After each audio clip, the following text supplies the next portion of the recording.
জানো তো আজকে বিকেলবেলায় ছেলে এসে হঠাৎ আবদার করলো, মাম্মাম বিকেলে কিছু টিফিনে ইয়ামি বানাও। তো একমাত্র ছেলে বলে কথা কথা তো ফেলা যায় না। তো আমিও চটজলদি লেগে পড়লাম। স্কুলে দেখি কপিস ভেটকি মাছের ফিলে আছে। ব্যাস, ভেটকি মাছের ফিলেগুলোর মধ্যে লবণ আর গোলমরিচের গুঁড়ো মাখিয়ে আলাদা সরিয়ে রাখলাম।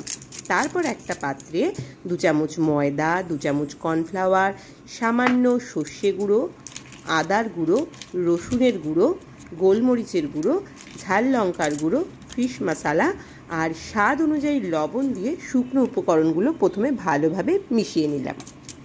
তারপরে অল্প অল্প করে সোডা ওয়াটার দিয়ে একটা ব্যাটার রেডি করে নিলাম।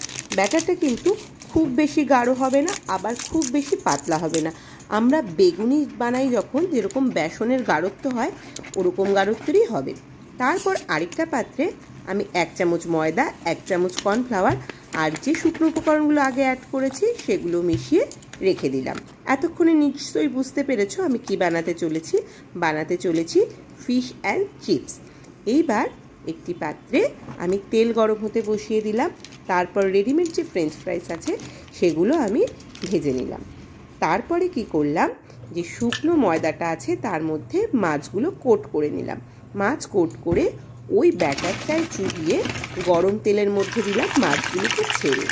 তারপরে 5 থেকে 6 মিনিট মিডিয়াম টু লো হিটে রেখে এপিট ওপিট ভালোভাবে উল্টে পাল্টে একদম গোল্ডেন ব্রাউন কালার করে ভেজে নিলাম।